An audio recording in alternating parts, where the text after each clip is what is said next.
उतारकर दिल्ली के लिए क्या मेयर चुनाव अभी पिक्चर बाकी है। सीक्रेट वोटिंग के जरिए आखिर दिल्ली में मेयर किसका बनने जा रहा है, क्योंकि रेखा गुप्ता को चुनावी मैदान में उतारकर साफ संकेत दिया है कि दिल्ली मेयर पर बीजेपी का कब्जा होने जा रहा है। तो इसको लेकर क्या चुनावी गढ़ बन रहा है, जबकि आम आदमी पार्टी ने यहां पर सैली को यहां पर चुनावी मैदान में उतार दिया है। तो सैली विशेष से यहां पर रेखा का क्या चुनावी गढ़ बन सकता है। 6 जनवरी को एमसीडी मेयर के लिए वोटिंग होना है और इसमें पार्षद, विधायक और सांसद वोट डालेंगे, लेकिन चुनाव सीक्रेट बैलेट के जरिए किया जाएगा और यह बड़ा यहां पर उलटफेर हो सकता है।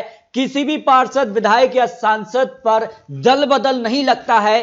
किसी भी यहां पर विधायक या सांसद, पार्षद किसी भी उम्मीदवार को वोट डाल सकता है। ये सीक्रेट बैलेट के जरिए जो वोटिंग होगी उससे पता नहीं चलेगा, लेकिन यह माना जा रहा है कि कहीं ना कहीं इसी फॉर्मूले पर बीजेपी बड़ा उलटफेर कर सकती है। अगर आंकड़ों की बात की जाए 2022 के लिए, तो यहां पर 134 यहां पर पार्षद आम आदमी पार्टी के पक्ष में है, जबकि बीजेपी को 104 है, कांग्रेस के पास 9 और 3 निर्दलीय। ऐसा माना जा रहा है कि कांग्रेस और निर्दलीय के जो पार्षद हैं वो टूट हो सकते हैं, जो सीधे तौर पर बीजेपी के संपर्क में आ सकते हैं, क्योंकि दल बदल यहां पर नहीं लगता है।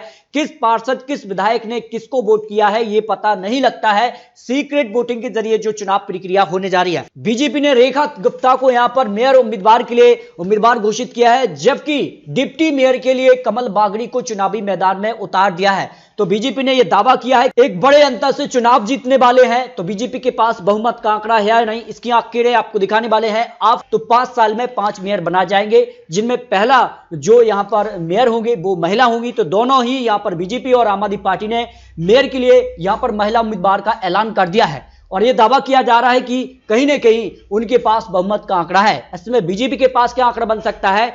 अब बात की जाए तो 250 पार्षद चुने गए हैं, जिसमें से अगर बात की जाए तो आम आदमी पार्टी के पास बड़ा आंकड़ा है, जिसमें 7 लोकसभा सांसद बीजेपी के हैं, तो 3 राज्यसभा सांसद आम आदमी पार्टी को वोट कर सकते हैं जो उनके हैं। ऐसे में आंकड़ा क्या बन सकता है, जिसमें 9 पार्षद कांग्रेस और यहां पर 3 निर्दलीय से भी आ जाते हैं, जिनका समर्थन बीजेपी को जा सकता है। अब देखिए क्या आंकड़ा है। देखिए अगर बात की जाए 250 जो पार्षद हैं और लोकसभा सांसद, 3 राज्यसभा सांसद को मिलाकर 14 विधायक शामिल किए जाएंगे इस चुनाव प्रक्रिया में, जिसमें आम आदमी पार्टी के 13 विधायक और 1 विधायक जो है बीजेपी का एमसीडी मेयर के लिए वोटिंग करेगा। तो इस तरह से अगर बात की जाए तो जो आंकड़ा है वो 274 हो जाता है। बहुमत के लिए 138 का आंकड़ा छूना जरूरी हो जाता है। तो 138 का आंकड़ा किसके पास इस वक्त दिखाई दे रही है। मेयर चुनाव के लिए नंबर गेम में आम आदमी पार्टी काफी आगे दिखाई दे रही है।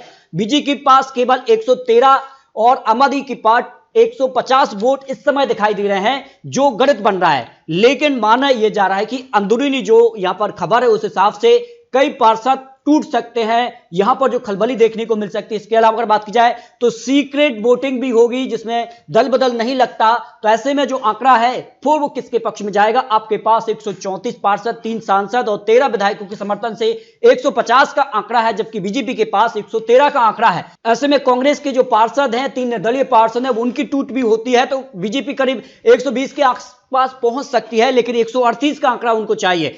ऐसे में माना यह जा रहा है कि क्या आम आदमी पार्टी के जो पार्षद हैं उनमें यहां पर खलबली देखने को मिलेगी या नहीं, यह काफी महत्वपूर्ण हो जाता है। फिलहाल जो समीकरण बन रहा है उसमें आम आदमी पार्टी के पास बहुमत का आंकड़ा है, 150 वोट उनके पास हैं और बीजेपी के पास 113 का ही आंकड़ा बनता नजर आ रहा है, जो आंकड़े यहां पर निकल कर आ रहे हैं। लेकिन क्या होने वाला है, क्या दिल्ली एमसीडी के लिए यहां पर बीजेपी उम्मीदवार जीतेंगी या फिर आम आदमी पार्टी की ही उम्मीदवार जीतेंगी, यह काफी महत्वपूर्ण हो जाता है। लेकिन यह माना जा रहा है कि सीक्रेट वोटिंग के जरिए कहीं खेला हो सकता है। यह माना जा रहा है कि दिल्ली के लिए बड़ा उलटफेर भी हो सकता है।